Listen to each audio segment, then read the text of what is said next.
Good evening, everyone. TED Talkers. On behalf of Mr. Galena and myself, we'd like to thank you all for coming to Covert's first annual TED Ed Night.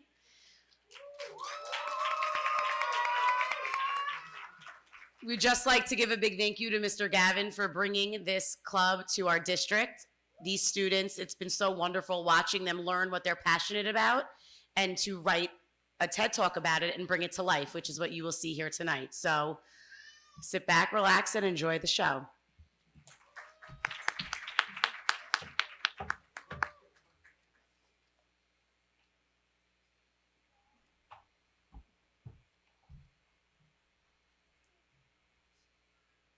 Everyone, please stand for the Pledge of Allegiance. Place your right hand over your heart, your left hand at the flag, and on your heart and face the flag. I pledge allegiance to the flag of the United States of America and to the republic for which it stands, one nation, under God, indivisible, with liberty and justice for all.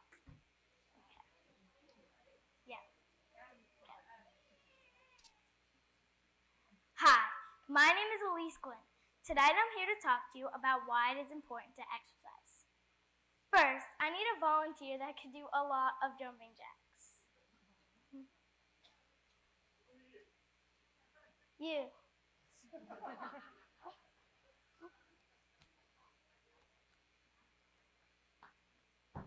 Okay, stand over here. Hear your heart before the jumping jacks. The human heart typically beats 60 to 100 beats per minute. Now, do as many jumping jacks as you could possibly do in 15 seconds. 2, 3, 4, 5, 6, 7, 8, 9, 10, 11, 12, 13, 14, 15. Okay, you may go sit down.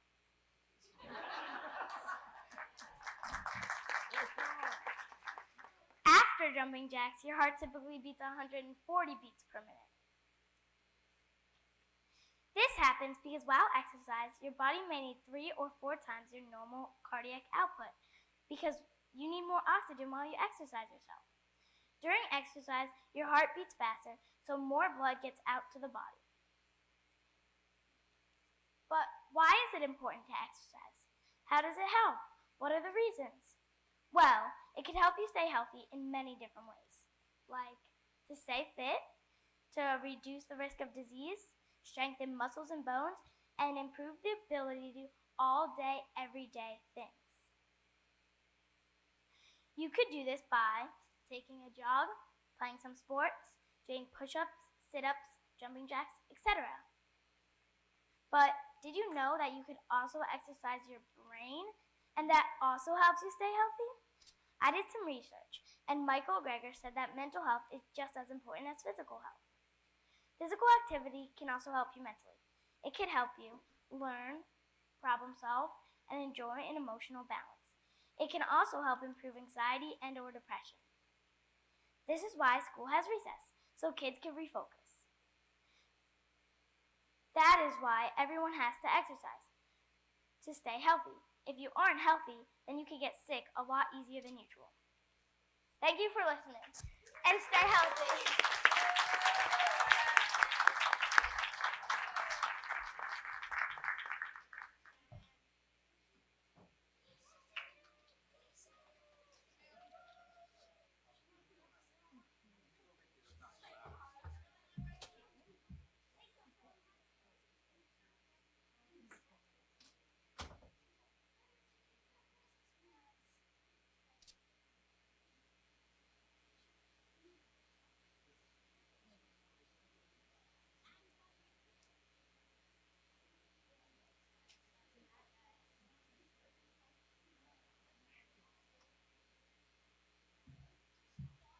Cue up your next slide.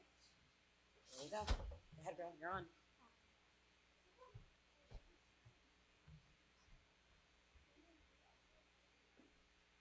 Hello, my name is Shannon Leahy, and tonight I'm going to be talking to all of you about why it is important to try new foods. But before I start, let's play the game. The game is called Put a Finger Down. Everybody put 5 fingers up. Now, put a finger down if you know a picky eater. Put a finger down if you've ever been told to try something. Put a finger down if you've ever been told you're a picky eater. Put a finger down if you've ever been a picky eater. And last but not least, put a finger down if you consider yourself a picky eater now. If you have 2 or more fingers down, you should pay close attention to my TED Talk. And without further ado, this is why it is important to try new foods. When I was little, I was very picky. The only foods I basically liked was plain pasta and chicken fingers. Pretty crazy, right? Well, my dad fixed that. He made me try so many new things. Most of them I like now, but some are still a no for me. But that could change. Anyways, I learned to love fried shrimp, tuna sashimi, pizza, and way more. And I'm still trying new things today. But imagine if I didn't. Would I be liked less? Well, scientific studies show that picky eaters are stubborn, moody, nervous, and easily distracted. So let's decide. Would you like someone who's all those character traits? I know I wouldn't. Being a picky eater can also impact your health and annoy people around you. I would know. I was once a picky eater. Every time my parents made me try something new, I would cry and cry and cry until I basically looked like this. And I can't even imagine how annoying that was. And it's not just kids who are picky. Adults can also struggle with it too. And according to Assistant Professor Hannah Zickroff at University of South Alabama, 30% of adults are picky, and 66% of single adults said that picky eaters were a serious turnoff. But you don't have to worry too much about that. What you do have to worry about is that 50% of people from the age of 7 to 27 are picky, which is way more than the adults from what I can tell. But don't worry, because I'm also going to tell you and your kids how to stop. And the most important step is to not overwhelm yourself with a plate full of new foods. Instead, take it slow. Serve familiar favorites along with one new food you're ready to try. Dietitian and feeding specialist Ian Saturn calls it giving yourself an out. If you don't like the new food, you'll still have something to eat. Another way is to keep trying. You might not like the food first try. Studies show that it can take 8 or more tries to like a food sometimes because our taste buds change every 2 weeks. There are so many ways to stop being a picky eater, but I'm only going to tell you 3. So the last one is to use your comfort zone. You can use well-liked sauces or seasonings to make a food seem less strange or unusual. For example, put breadcrumbs or bacon on Brussels sprouts, which I personally like. Now, I'm not saying you have to try everything or like everything. I'm just saying, maybe it's time to step out of your shell and try some new things. Because who knows, maybe you'll like it. Once again, I'm Shannon Blakey, and this is why it is important to try new things. Have a great afternoon.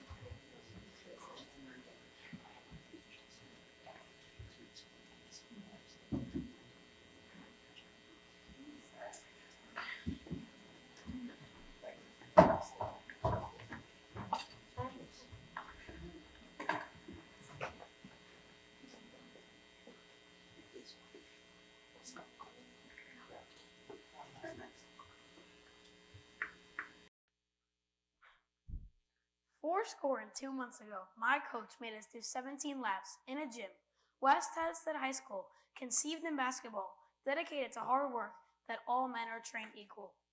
My name is Lorenzo Chamato, and today I'm going to be talking about getting jacked. Well, you don't have to get jacked, but you should work out. Dr. Stanford said that 150 minutes of physical activity a week benefits your health. Working out doesn't have to be lifting weights. It can be push-ups, cardio, sit-ups, and more.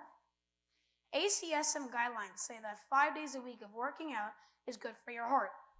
You will be able to run fast, knock out somebody with a little Mike Tyson 1, 2, 3 punch, or do 25 jumping jacks like you should be doing right now. Everybody stand up.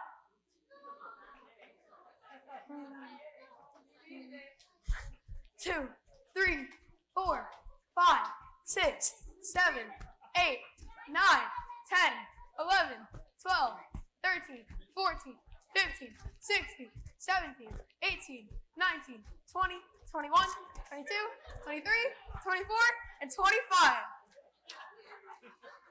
When you're done with that, I'm going to tell you how to work out.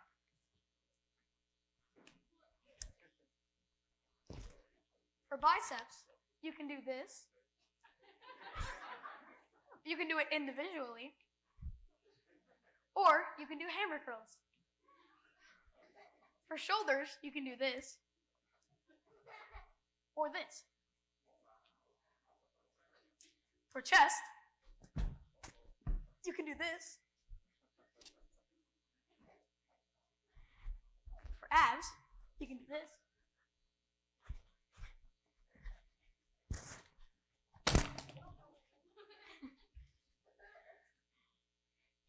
Even to run 1 mile, you're still getting your blood flowing.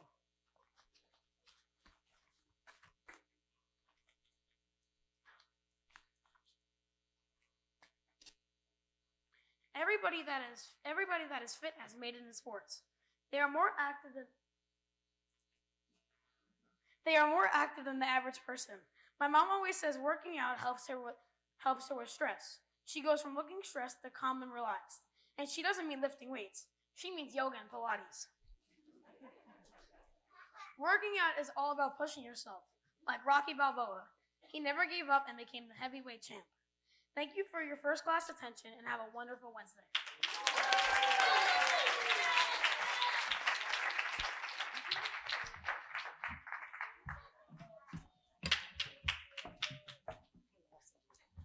Let me take this first. Do this.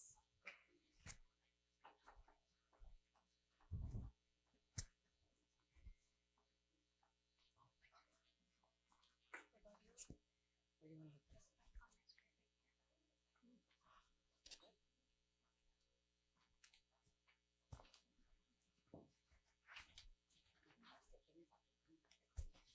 Yep.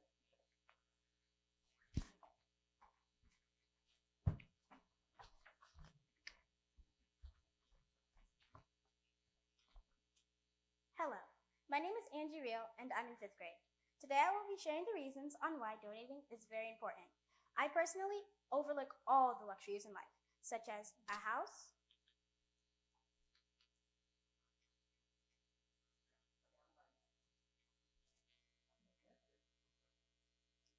suitable clothes, and a good education. Today I will be sharing 3 reasons on why you should consider donating.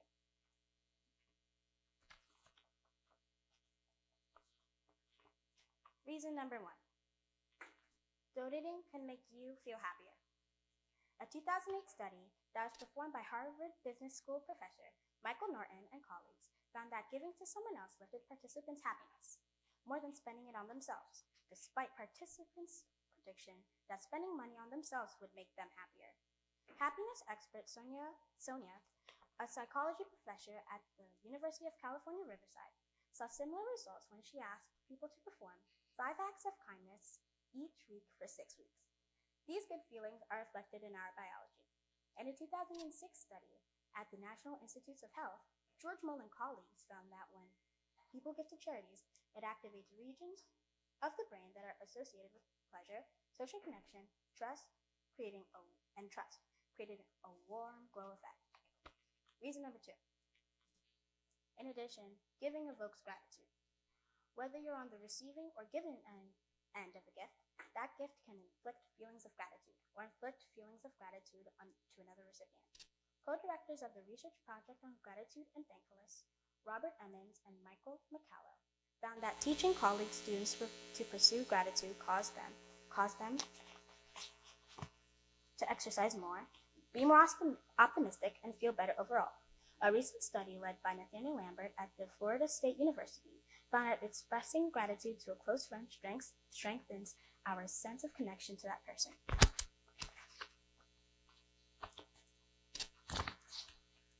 Lastly, here's reason number 3. Giving is contagious. When we donate, we don't only help the person or charity that you're donating to, we also create a ripple effect of generosity through our community. A study led by James Fowler of the University of California and Nicholas of Harvard shows that when one behaves generously, it inspires observers to behave generously later towards different people. As a result, they state, each person in a network can influence dozens or even hundreds of people, some of whom he or she does not know and has not seen.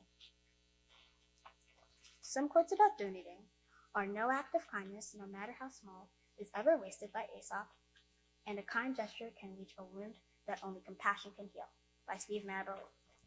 In conclusion, these reasons are some of many reasons donating can be such a wonderful thing to do. It can make you feel happier, it invokes gratitude, and it can even be contagious. I hope this speech inspires you to donate. Thank you for listening.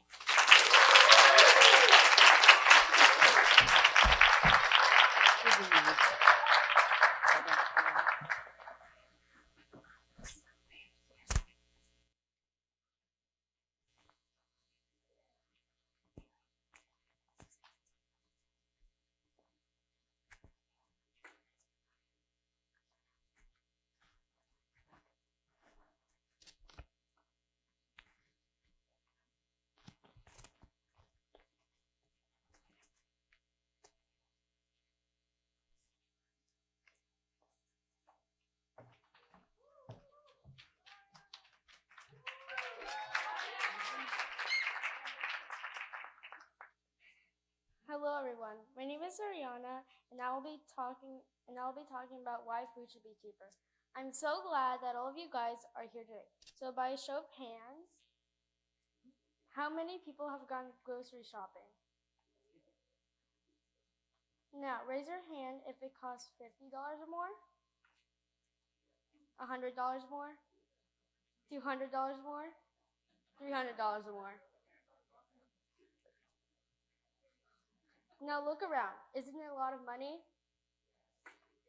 Hundreds of dollars. And now think about all of the homeless and poor people in the world. Think about how they have to starve just because they don't have enough money or have nothing at all. And the families that don't have enough to feed themselves and our children. I want them to eat. According to the National Library of Medicine, food insecurity is a broad and serious public health issue in the United States, where many people are reporting lack of access to healthy foods, has led to increased consumption of energy-dense and nutrient-poor foods, resulting in increasing the risk of many chronic diseases, such as obesity, cardiovascular disease, which means having a disease of the heart or blood vessel, and type 2 diabetes. That's a lot of stuff, is it not? That is why food should be cheaper. People suffer from starvation just because they don't have enough money.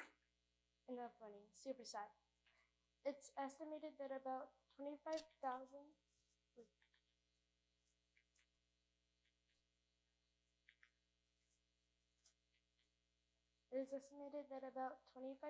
people die from starvation every day. Some 854 million people worldwide are estimated to be undernourished, and high food prices may drive another 10 million into poverty and hunger. Can you imagine that? It's absolutely horrible.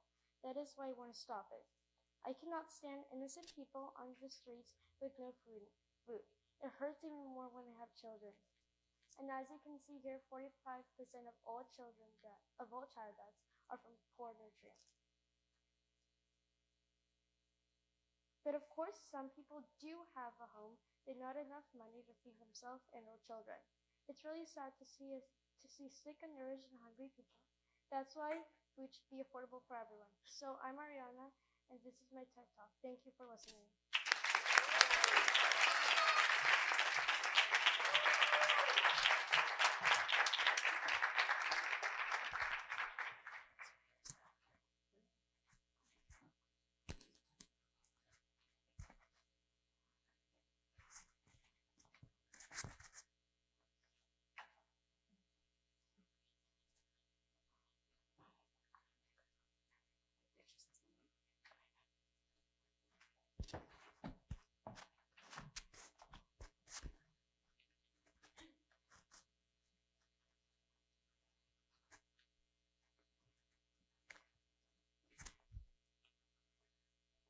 how sports can benefit your mental and physical health. Hello, my name is Oliver Newhouse, and I'll be talking to you about how sports can benefit your mental and physical health. Sports can improve your self-esteem, but some people might say, well, taking care of yourself improves your self-esteem too. And all that is true, but sports can also benefit your creativity and reduce amounts of stress. If you look at a kid that just sits inside and a kid that just works out, the kid that works out will be happier 9 times out of 10, studies have shown. But that is not true to all kids who don't play sports, because they have other joys and hobbies, but we will get back to that later. Sports can also decrease the chance of cancer, diabetes, and increase life satisfaction. For instance, in sports, you are disciplined and become dedicated to winning games. Another addition is greater leadership skills. For example, in sports can improve your life skills such as time management, goal setting, work ethic, and empathy. Studies show that higher grades in school is also a benefit. Participating in sports can also lead to psychology benefits, and these can even happen after retirement from sports. 73% of parents that play sports participated when they were younger. Also, if you ever get into a fight or argument at school, sports can help you problem solve. They can also make you less likely to be overweight. Also, Healthy Sports Index said if you play sports, you also have a lower percentage of dropping out of school, and kids who play sports in high school will be more likely to graduate from a 4-year university compared to non-athletes. The British Journal of Medicine said in 2014, exercise is one of the least expensive ways to stay healthy. And they found a study finding that exercise prevents chronic diseases as effective as medication.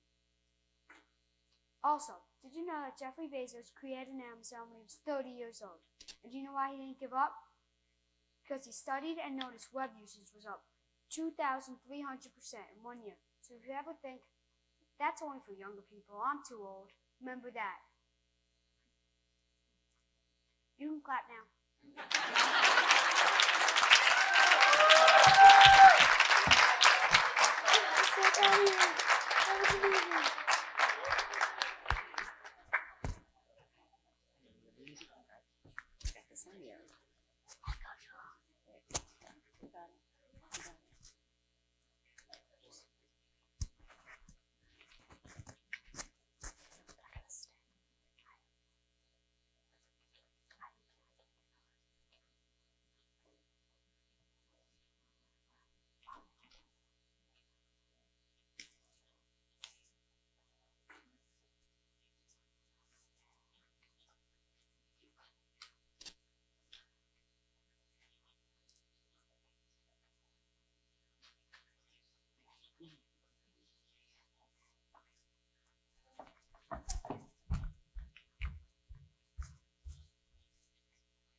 I pulled up a chair to the counter and grabbed a whisk. I was so excited to bake with my mom.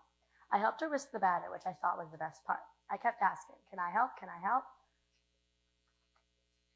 Fast forward 3 years, I was eagerly waiting to go on stage with my friend. It was our first play. Finally, the curtain opened and I walked on stage, looking out into the crowd. It felt so natural to be up there, but the real excitement came when I heard everyone applauding me. It felt amazing to know that I was one of the reasons everyone was clapping. Hi, I'm Juliana Gervino, and my passion for baking and acting have helped me build my self-confidence over the years. I have learned to learn from my mistakes. Sometimes when I bake, the dessert doesn't taste good, and I know it does not feel good to know that. However, then I know what to do differently next time if I want to make it again. I've made desserts that I'd even hated and other people thought were good. The same thing can happen with acting. I messed up in plays, and it's okay. I've gotten over it. I've learned to move on. One time, I started to say my monologue instead of my other part. Of course, I felt like I messed up the whole play. I've even worn embarrassing costumes and wigs. The last play I did, I had to wear a blonde wig that was supposed to be for a 6-year-old. It practically sat on top of my head. It looked ridiculous. But that won't stop me from doing what I love. While baking, I'm in the kitchen for hours critiquing my desserts. If I mess up, I'll dump it in the garbage and restart. Trust me. I've been upset when I mess up, and a few years ago, I would have just walked away. As I've gotten older, I've learned that mistakes happen. It's okay if you mess up in anything you're passionate about, but if you believe in yourself and keep practicing, you might just succeed. For you, it might be making a three-pointer in your basketball game, hitting a home run in your baseball or softball game, or even just scoring a goal in soccer or lacrosse. For me, it's believing in myself that I have a chance to be on Kids Baking Championship. You gotta keep practicing until you believe that you're ready. Do you think I'd be standing here right now or trying out for a TV show if I didn't have any confidence? So next time things get hard and you want to walk away, just keep going. Because in the words of Elphaba, everyone deserves a chance to fly.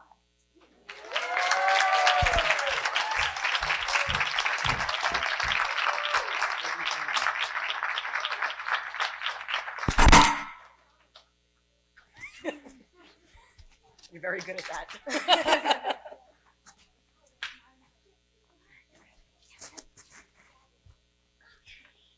I just put it in my pocket or no? Yep.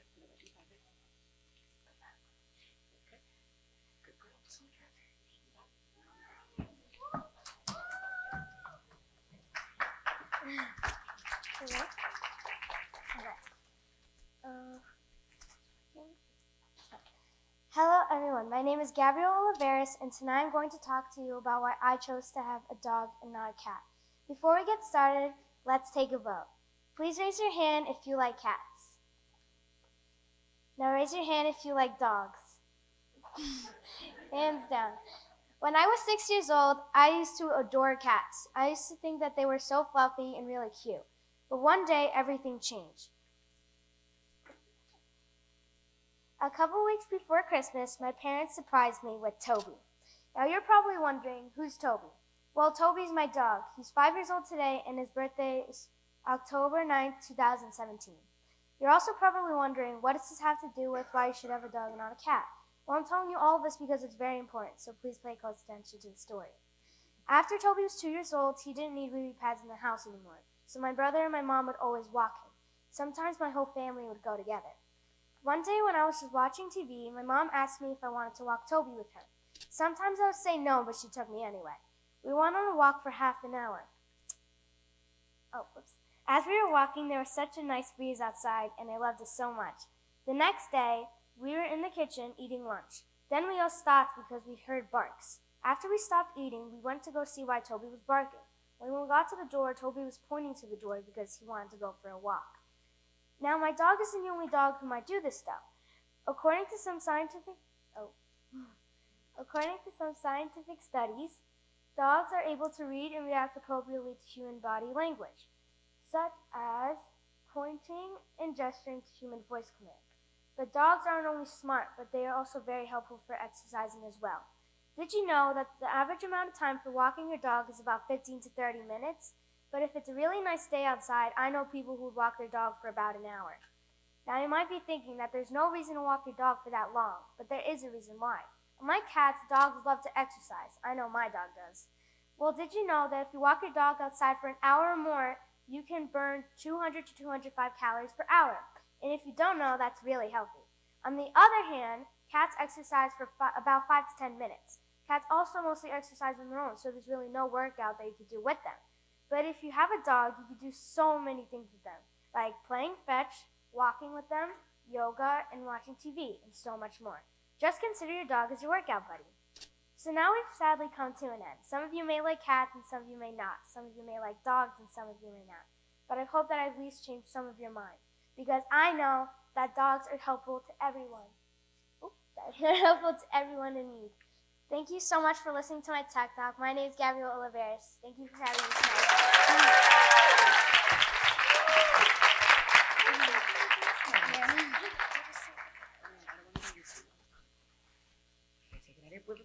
Pocket.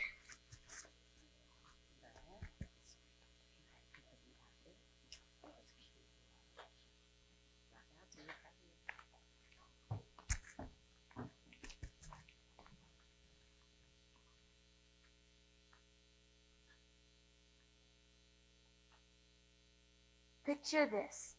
You are strolling through the streets of Rome while you're taking the history and the culture of the area as you look for a place to eat. Can you just smell the freshly baked pizza? Can you almost hear the gladiators in the Roman Colosseum? How about a taste of some gelato? Good evening, everyone. My name is Christian Barton, and today I would like to talk about, and today I will be talking about the benefits of traveling. Traveling can mean many things, but I'm referring to the term as going on an adventure out of your comfort zone to a place that you have never been before. You might not think that traveling could have a meaningful impact on your life or is just a waste of money. On the contrary, there are many benefits to traveling that include perspective, knowledge, and everyday skills. From my experience, I believe traveling can not only enhance your knowledge, but also grow you as a person. That brings me to my first topic, perspective. Perspective, a particular attitude or way regarding something, a point of view. Have you ever thought about what it would be like if you could get along with almost anyone? When you are surrounded with different cultures and backgrounds, you gain an understanding and an appreciation for them. This helps you work well with others, whether it be for school, work, or in casual conversation. That being said, I would like everyone to imagine two students that are verbally sharing their take on the ancient Egyptian civilization. One student studied by experiencing the history and the culture firsthand, while the other took research and did that instead. Now decide which student was able to talk about it in more depth. I would suppose that you chose a student who traveled and experienced it. With research, yes, you can learn anything, but to a point. Unlike research, traveling can bring the learning to life with more excitement and curiosity, including another depth to learning. One might have a preconceived idea about a place or a cultural group, but when you travel, you often realize that those stereotypes aren't true. These stereotypes today are keeping many from living with a broader and well-rounded perspective. For instance, I myself thought that Dubai was all desert with groups of nomads here and there, only to come to realize that Dubai was much more built up than I thought and was comparable to Manhattan, London, and other major cities in the U.S. that I visited. Another example is Jordan. It's in the middle of the Middle East. However, despite all that I've heard about that area, my experience in Jordan was rich in history, culture, and an array of spectacular sights with warm, friendly people. It was great to discover its beauty. When traveling, you paint a personal picture for yourself instead of going off of a picture that someone else has already painted. In terms of education, have you ever thought about what it will be like? In terms of education, have you ever thought about how some people in this world are very knowledgeable about many different things? Well, for your information, the World Youth Student and Educational states that 50% of students that travel achieve better grades in school. When you travel, you are exposing yourself to many different areas of learning. Also, you are using all the different parts of your brain at once, rather than structuring your learning into many different periods. If you are in any way worried about your child's academic growth, the WYSC also states that nearly 95% of adults who took 5 or more educational trips as children were more likely to graduate from high school, and nearly 2/3, or 63% of that group, went on to graduate from college. Overall, traveling makes learning come alive and sparks an interest in someone, while at the same time making them more engaged in and out of school. When you travel, things are prone not to go perfect, but the more that you do so, the more flexible and creative you become. Take for example, flights. Many times they have greatly affected plans because they are delayed or maybe even canceled. If you have ever experienced a delayed flight, you surely know that it takes a lot of patience. This little inconvenience would give you the patience that you would need for different scenarios in life. When my family and I had traveled to Tanzania, we had run into a problem with our housing rental. It was full of cockroaches, these little guys. Although it was in the middle of the night, we left and found alternate housing. Although that was unpleasant, it reminded me of the saying that it is okay if things in life don't go my way. Imagine that you are in a situation where while you're traveling, where you're going through your stuff and you don't find a toothbrush, pajamas, and an outfit to put on. Unwanted events like these get our creativity and flexibility motors moving. The skills that you acquire when you travel are often useful in everyday life. Traveling is a great way to step out of your comfort zone and see the world while growing as a person in many different ways. The benefits go far beyond everyday skills, perspective, and knowledge gained. You expand your horizons and expand your mind while learning at least one thing every single time. Now the only thing left to ask is, where will you journey to reap all the benefits of travel? My name is Christian Barton, and I hope that you all enjoy the rest of your evening. Thank you.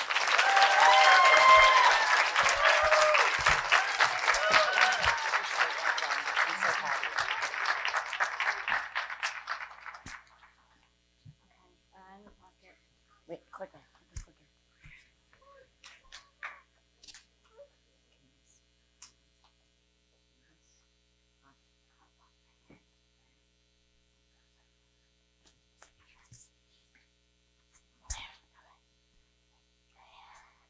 Wait, this way?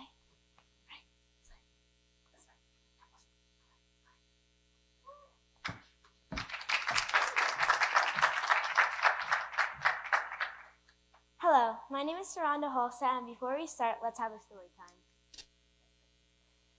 Once upon a time, there was a girl. Her name was Saranda Halstead, and she is reading this at her TED Talk. One time, let's say about 3 months ago, my iPad was on security lockout. Now, I didn't think I would have the time of my life until it got fixed. I just proved myself wrong. I had tons of fun for the past months, even without any devices. And if you hadn't figured out what I'm here to tell you, then I'm here to show you why you should stay off your electronics and to take a break. They said, and I too agree, that it is not good for your body to be hunched up at a screen for hours. Your brain, hands, back, and eyes, most importantly, also these other body parts, your fingers and arms will be strained. And for all the parents here, especially if you're at the office all day on your computer and once you come back, you get right back on your phone, there are many fun things for everyone to do on this world right now. Spend time with friends and family that you all would enjoy. Don't miss out on the time you can spend for Fortnite or Roblox, Minecraft, or TikTok. Because all of these video games will be around forever, but you don't know how long your friends and family will be on this ground for. YOLO! Now, back to body problems. Sleeping problems, neck problems, anxiety, and bad grades. Because all you do is play video games and TikTok. Now that leads to, worst of all, obsession. Many of you guys have habits, and I bet that one of them is being on your device too much, taking pictures. I know that many of you just say, oh, it's for making memories. True, but you can make mind memories, or by taking Polaroid pictures. It's the same thing. Now, I'm not saying that you should never be on your electronics, but not for way too long. Let's play a game. How you play is by raising your hand when the fact is true. You can count how many times you raise your hand. Let's begin. Raise your hand if you're on a device less than an hour a week. An hour or more a week. 3 hours or more a week. 4 hours or more a week. 5 hours or more. 6 hours or more. 7 hours or more. If you raise your hand more than 2 times, I hope that you paid close attention to my TED Talk because we are coming close to an end.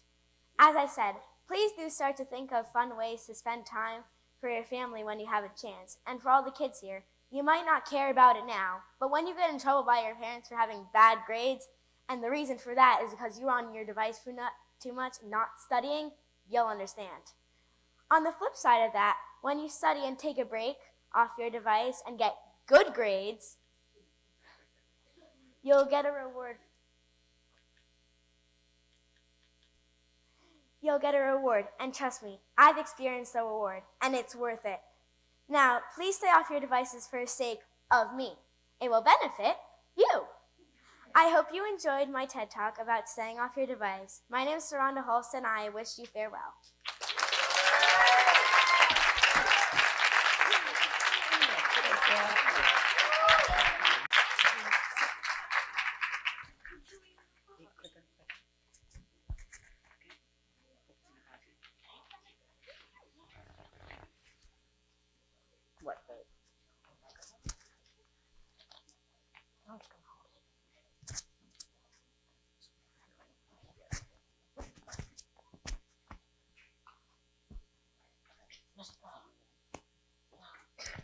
What's the down?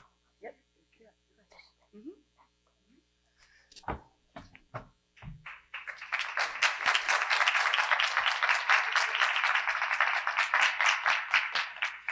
Good evening. My name is Stephen Huffman, and I'm a proud student of Mr. Clean's 5th grade class, and I have something important to talk about.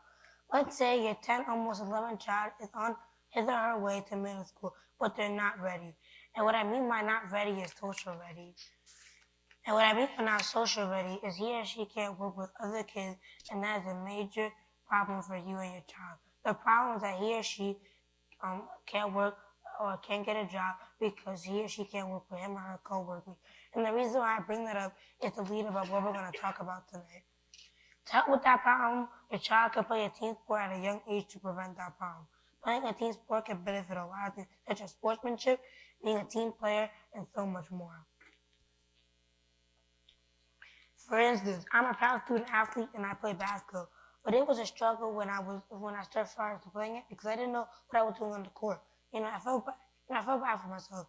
So, my teammates, my coaches, my parents, told me I was doing my absolute best, and that continues for me to strive each and every day, every time I play basketball.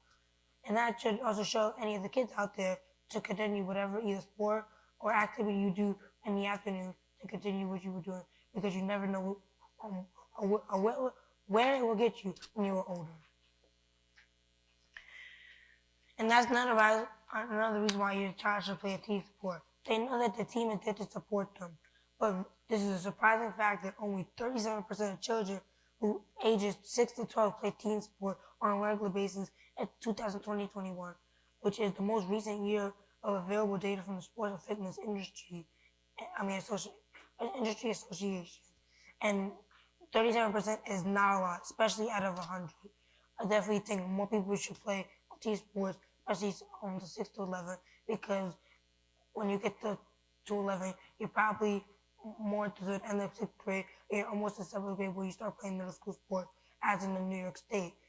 And when you play middle school sports, your whole life gets changed, because your whole life you could have been either working up to this moment or maybe just trying out a new thing. I would prefer to not stop playing ages at 12, because most kids who go into the teen age, I feel like it's a very hard time for them. So sports is a good thing to keep them busy during the afternoon, especially if you have a child who's very active in the house and doesn't really have any activity to do during the afternoon. And it's good to get some fresh air. Isn't that right? There are so many benefits of playing team sports in childhood, including boost of physical health and social emotional skills. However, 70% of kids stop playing sports at ages 13, says a poll from the National Alliance for Youth Sports. I think stop playing sports at 13 is a very young age to start playing sports, because who knows? You play great college basketball, great college football, so all the way you get the NBA or the NFL. And I think making it to either one of those gets you a lot of money.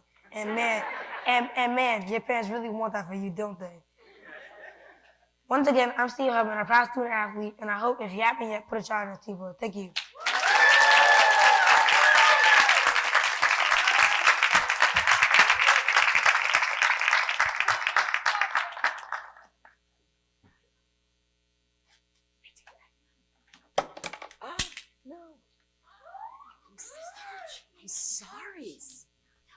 difficult job.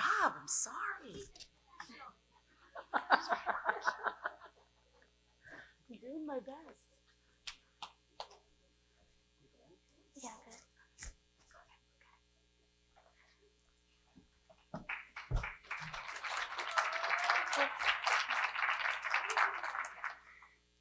Hello, my name is Abigail Gabriel, and today I'm going to be talking about how hard work pays off. But first, I want to play a game with you all.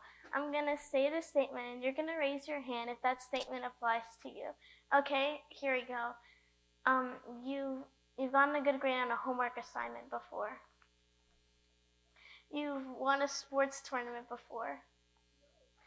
And lastly, you've been a level in a game before. Believe it or not, all of those things require hard work to accomplish those tasks. Let's dive a bit deeper into how hard work pays off.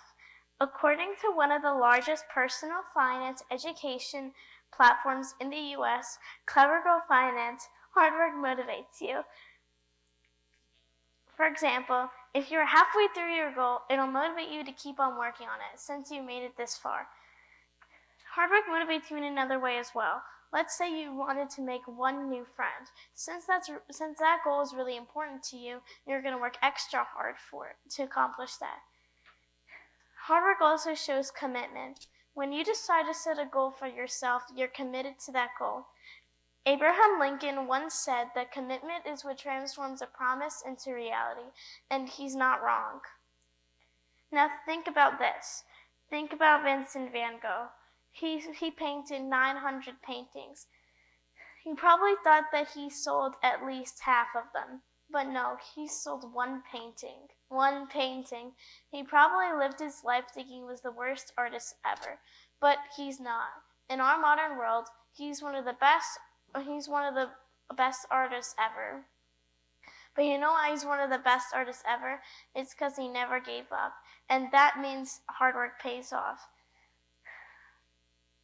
And now I have one more thing to say before I end my talk, and that is tips. Tips on how to embrace your hard work. Tip 1, keep a log of your accomplishments to keep you motivated. Tip 2, set SMART goals. SMART goals are specific, measurable, attainable, relevant, and time-based. When you follow this acronym, you know and work on goals that will benefit you. Number 3, give yourself rewards for completing your goals. Perhaps treat yourself to a cookie from your favorite bakery. Now, I'm not saying anytime you complete something, you buy something unhealthy. That's harmful and will encourage you to begin a poor lifestyle. Once in a while will do. And finally, 4, use an agenda to help you keep on focusing on all your goals. We have many responsibilities that we face in our daily lives, so having a planner may help you focus on all of the goals and all of your goals and responsibilities. So everyone, that concludes my talk. I hope you enjoyed. Thank you.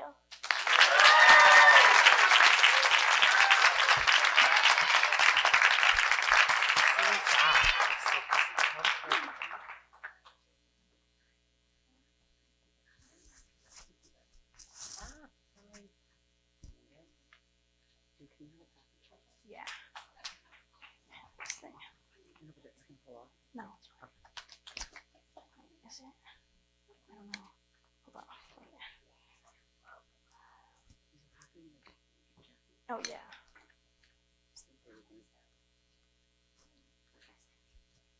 Oh, yeah, I'm just going to put it.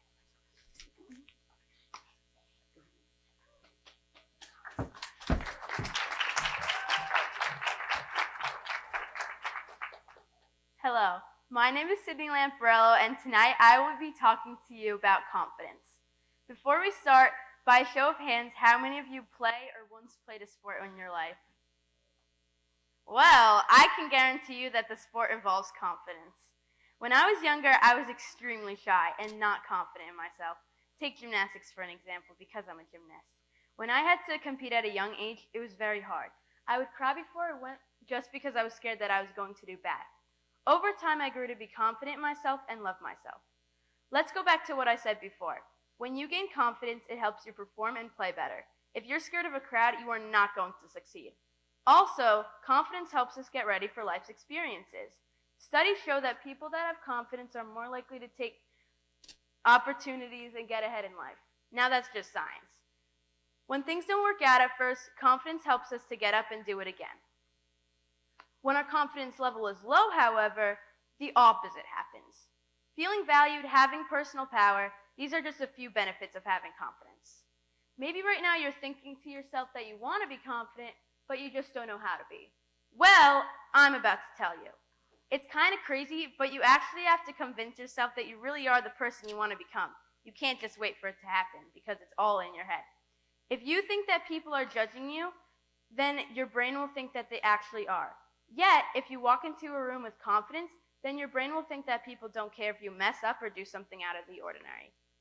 Okay, have any of you guys ever seen a beauty pageant or fashion show on TV?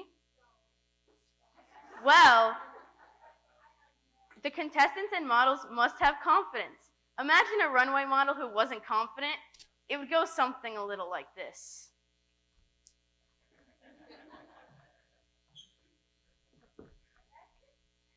She would never win America's Next Top Model. Actors also need loads of confidence, and believe it or not, so do parents and teachers. How do you think you're going to punish your kids if you're not confident? They would walk all over you. Okay, let's talk a little bit about role models. Having a role model can improve your self-confidence in many different ways. Many different ways.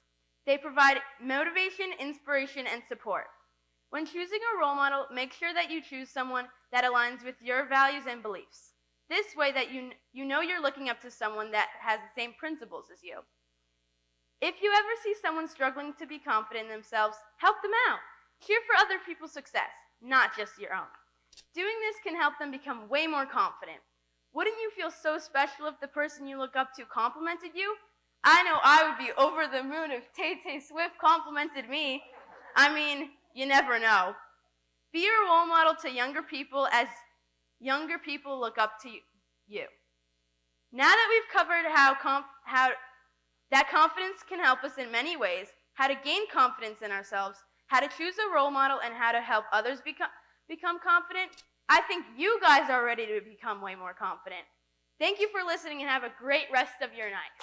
But wait. Before you all leave and get out of your seats, my fellow fifth graders and I would like to thank you for taking time out of your night to come listen to our TED Talks. Now you can have a great rest of your night.